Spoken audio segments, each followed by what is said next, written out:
All right. So, first off, I thought this was kind of a goofy story. If I'm being really honest with you, but I'm going to share it with you tonight. This is the real hard hitting news that we like to bring to you in Dentists in the Know. So, there was a study that came out.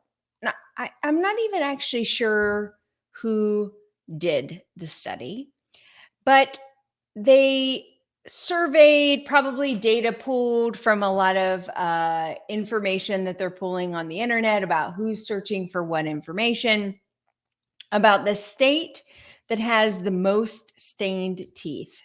That's right, the most stained teeth. Or you could also invert that to say the state that has the whitest teeth. So let's dig into this a little bit more.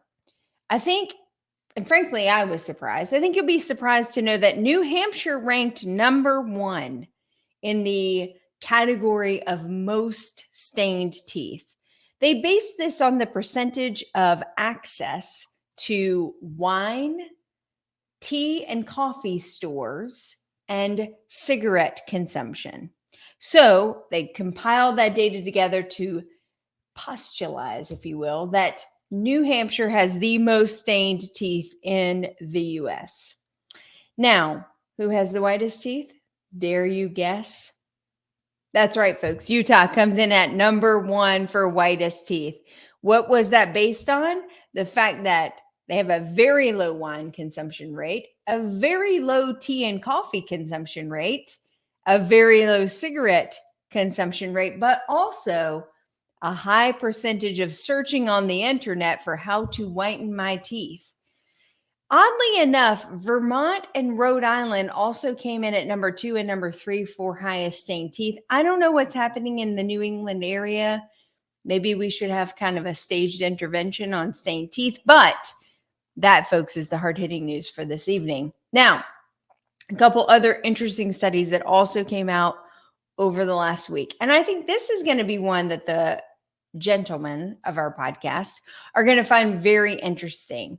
There was a study that came out recently, last couple of days, published in the International Journal of Pediatric Dentistry, that showed that CBCT technology may not be the most dependable tool for assessing alveolar bone loss in orthodontic patients.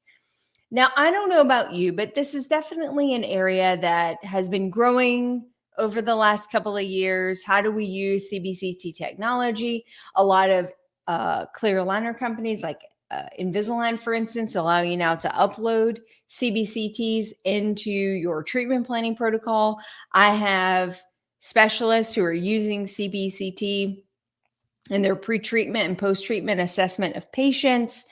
And yet the study has come out to say that maybe this is not the best tool for this particular application, and actually cites ultrasound technology as maybe being more reliable for assessing alveolar bone loss for orthodontic patients in the adolescent category, which I find super fascinating because as dentists, we actually don't use ultrasound technology much at all.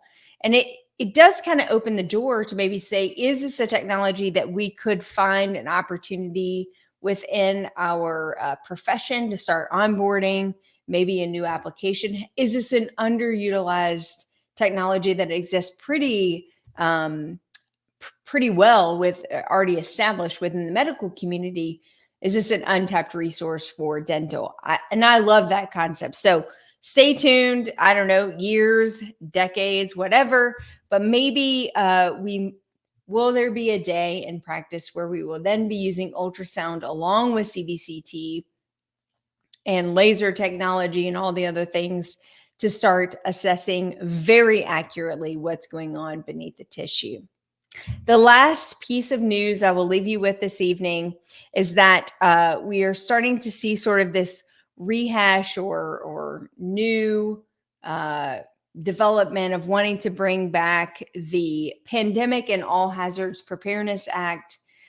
This is a bipartisan support that is coming out of the Senate. We've got two Republicans, 1 independent and 1 Democrat, who are supporting this particular legislation. It stated that it would be important for us to bring this back up because it would help the U.S. be better prepared in the public health sector for the next emergency or pandemic that may come forward. It is touted to launch pilot programs for data sharing and state medical stockpiles, boost research on treatments of viral pathogens, expand technical assistance opportunities to state and local governments, serving particularly vulnerable populations during emergencies, establish biosecurity measures, and improve wastewater surveillance for pathogen detection. So that has just been brought back forward again. I guess we'll kind of see. It's a quiet period. They've sort of they've dismissed for the summer session, so this will probably be picked back up sometime in the fall. But we'll certainly see how that moves forward.